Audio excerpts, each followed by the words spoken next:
Okay guys, today we make the Infinity Gauntlet!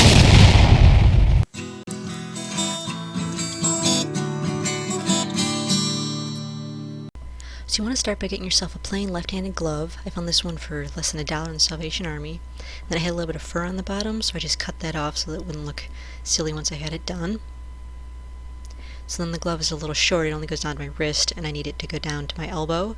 So I'm just going to get some 3mm craft foam and cut a rectangle of that.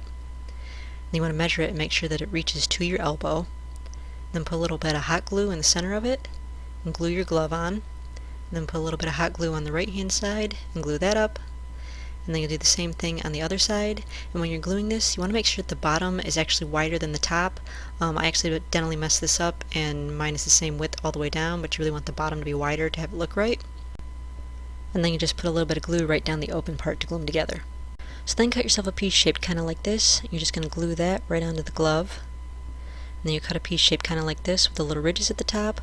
One for each finger, and you'll just glue that right over the other piece. So each finger lines up with the, or each ridge lines up with the fingers. And then you'll cut a little oval. You're going to glue that onto the thumb. And so here's what that looks like with all the pieces glued on. You should still be able to bend your fingers because you'll glue it below where they start. So then you just want to cover all the craft foam with some Elmer's glue. You just want to paint that all over it. And when that's dry, give it another coat. You'll do 3 coats in all.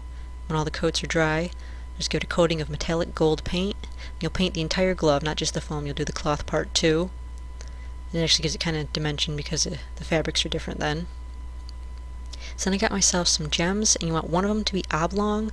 The only one I could find that was oblong was silver, so I'm going to change the order of the gems a little bit.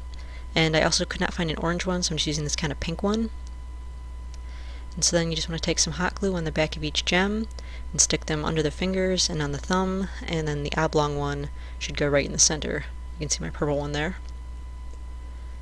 So once all your gems are glued on, you just want to take some metallic gold puffy paint and go around each one of the gems. This makes them look better because it gives it dimension, and it also helps hold them on a little better since the hot glue doesn't always stick to them that well. So go around each one of those, just like that. And then you'll take a little more puffy paint and you'll just kind of trace the outlines of all the craft foam. And then for the design on the back, I just kind of freehanded it, so just look at some pictures and get it as close as you can with the puffy paint. Here's what I ended up with. You just want to leave that to dry. And then you want to do the fingers as well to make knuckles, or you can also use craft foam if you prefer, but I just did the puffy paint to make it easy. So there's the finished Infinity Gauntlet. And the fingers are still bendable, you should be able to move all those, and all the gems should stand with the puffy paint. Fun isn't usually something one considers when balancing the universe, but this does put a smile on my face. See?